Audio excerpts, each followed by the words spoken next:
આજે ગલુડિયું રહી ગયું. તો કેમ છે તમે બધા મોજમાં? તો તમે એને ઘોડી કે ઘોડાના પગમાં આવો નિશાન જોવા મળે છે, ચારેય પગમાં હોય. મને એવું જાણવા જડ્યું કે પહેલાના સમયમાં એને ઘોડી કે ઘોડાના બેન એને પાંખો હતી, તમને ખબર છે પછી કાપી નાખવામાં આવી હતી. પાંખોના એને નિશાન અને ઘણા પાસે મને એવું જાણવા જડ્યું કે એને પેલા ઘોડામાં હતું, એટલે જેથી કરીને એ ઘોડીઓમાં આવ્યું છે. પછી આપણે તેજલનો સામાન કર્યો, 2 પગે ચલાવીને નીકળી ગયા આપણે રાઇડિંગ માટે. આજે આપણે જવાના ડેમ બાજુ, કારણ કે ત્યાં લોકેશન મસ્ત હોય અને ત્યાં પાણી અંદર તેજલને આપણે એને પાણીમાં નાખવાની છે.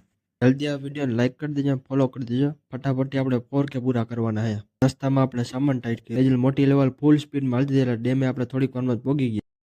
તેજલ પાણી અંદર જાતી જ નહોતી, તો એમ ધરાર રહે તેજલને પાણી અંદર લઈ ગયા. ફૂલ વિડીયો મેં યુટ્યુબ ચેનલમાં એકમ કઈ રીતે તેજલને પાણી અંદર લઈ ગયા.